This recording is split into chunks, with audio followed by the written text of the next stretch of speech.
Welcome to Angelik Rebirth, the eternal celebration of our existence. Number 5, the life. The beauty of humanity is simply something I can never get over. Every time I see a different piece of nature, I see the human being within. Every time I see different parts of myself, I see nature embedded within me.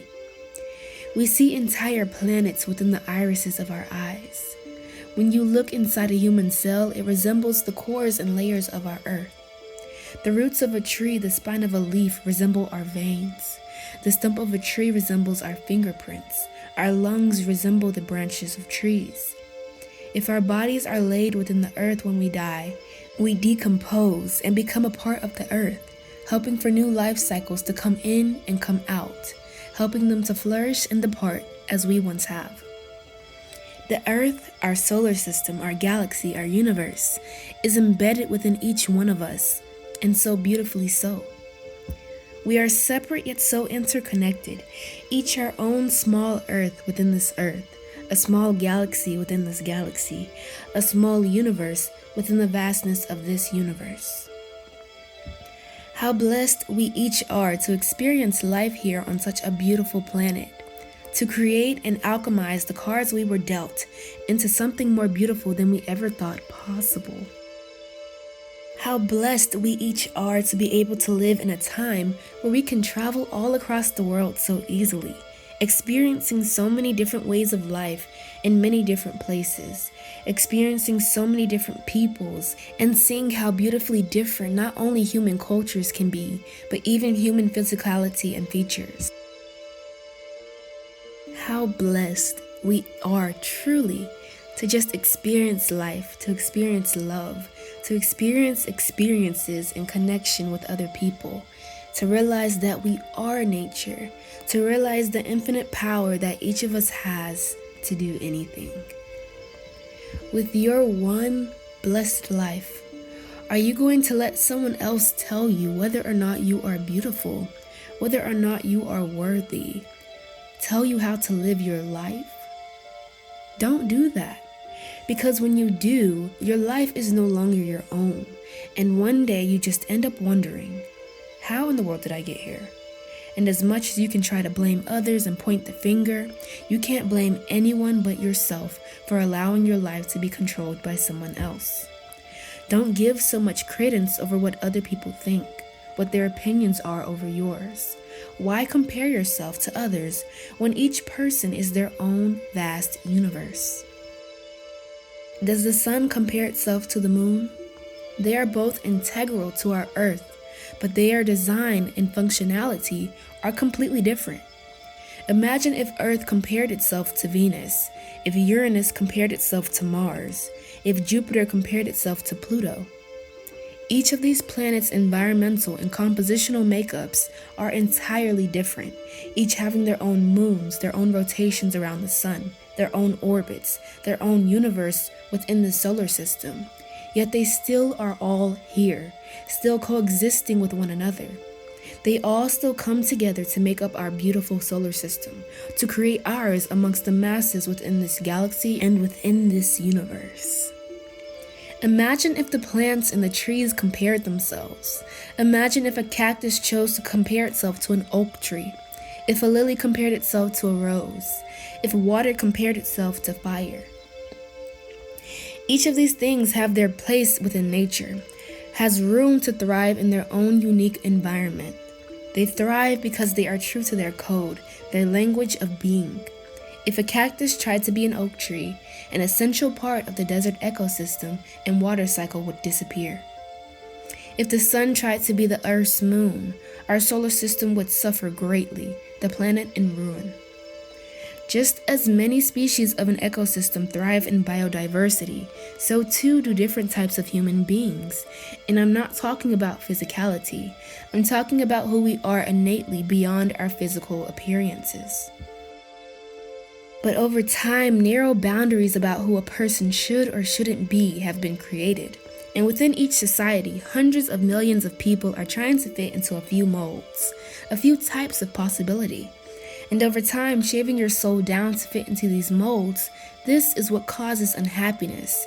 This is what causes inner turmoil and outward aggression, intoxication, hatred, anger. When we try to walk others' paths of life instead of our own, we lose the opportunity to impact our own corner of the world that has yet to receive its voice, its strength.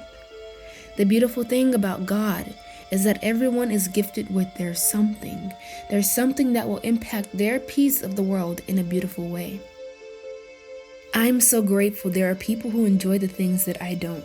So grateful I enjoy the things that they don't. So that way we all have something to contribute to our world. Each of us is a unique piece within a puzzle so big we'd never be able to fathom it. But if everyone tries to be the same puzzle pieces, we never are able to create something that brings cohesion. Our picture is never completed. Acknowledge and understand your language, your code of existence. Yes, all humans this planet are one, but even at one of the smallest levels, the human cell, there is a unique universe and language all its own that only it truly understands. Since each of us is our own universe, we must learn ourselves so we can go through our life creating our own definition of harmony. Your code, your language is your morals, your values, what you do and don't want out of life, what you love, and all the things that set your soul alight. All of this helps for you to understand yourself, helps you to understand others, and helps you to see the signs and synchronicities along your path. Individuals thrive when they know their own language. They thrive off of knowing their complex, whole selves instead of bits and pieces. People thrive when they know who they are and stand on that unwavering. God's voice, the universe's voice, is often calm and quiet. Doors exist all around us through the shows we watch, the movies we watch, the books we read, what we see while walking down the street, the nature around and in us, the conversations we have. But the only key to these doors is through learning your language, your world. Knowing yourself is necessary for you to find everything that makes you truly happy, which often ends up positively impacting others in your community around you as well. Once you know your dreams, you have to believe in them, no matter how big or unrealistic they may seem. So many have lost the power within them to believe in perceived impossibility. We all have been taught to resort to logic, the rational, the credible, what is evidential. Yet we are still also taught to believe in God, a figure that defies all logic and rationality. At one point in time, it was logical to believe that a vehicle of transportation without a horse was an asinine concept.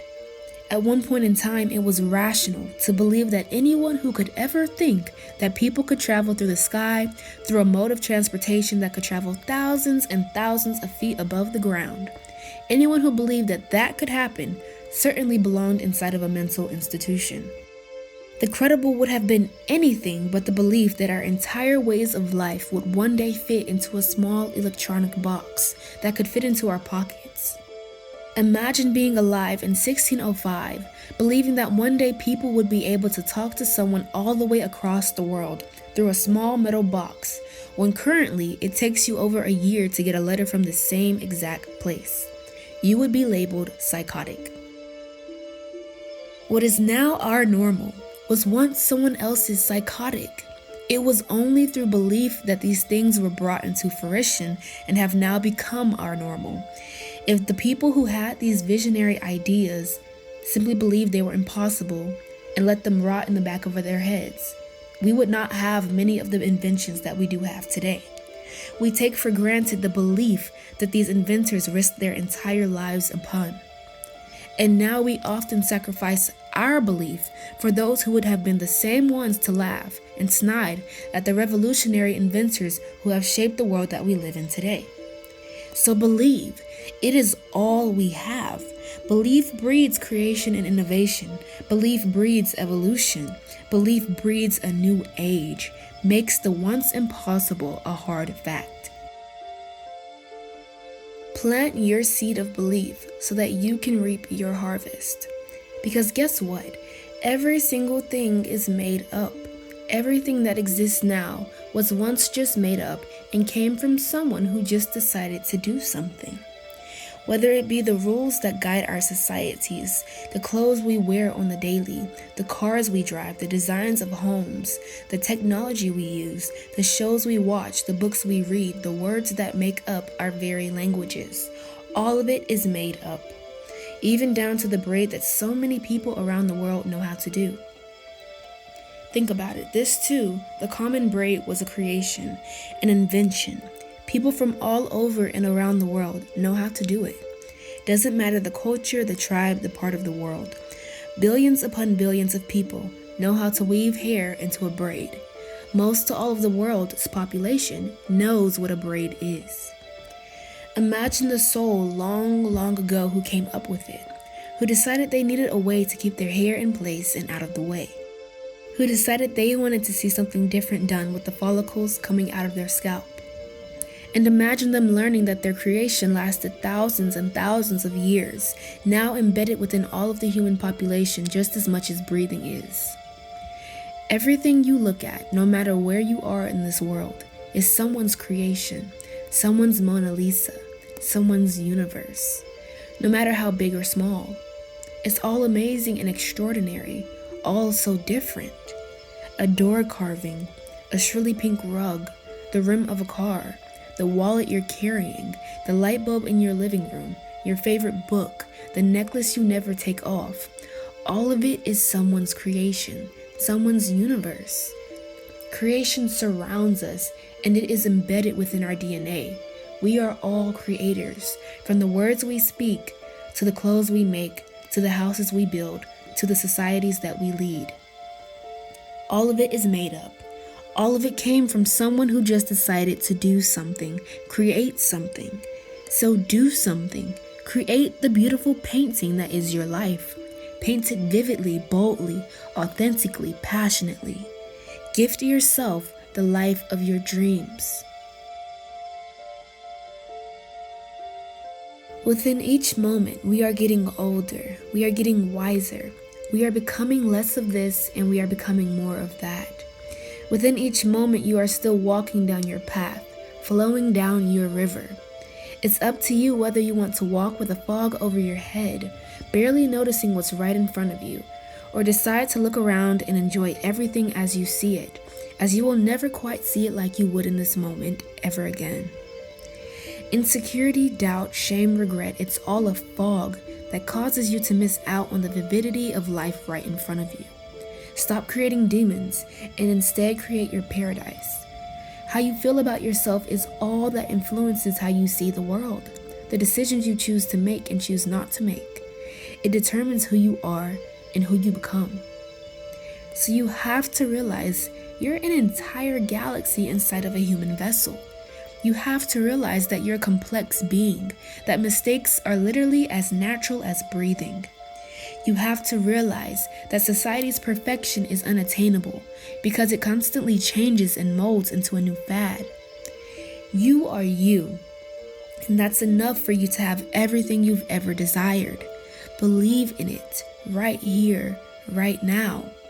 Everything begins and ends with you and your world because you are your world. You are your life. Create the one of your ultimate dreams. Signing off, ETERNA.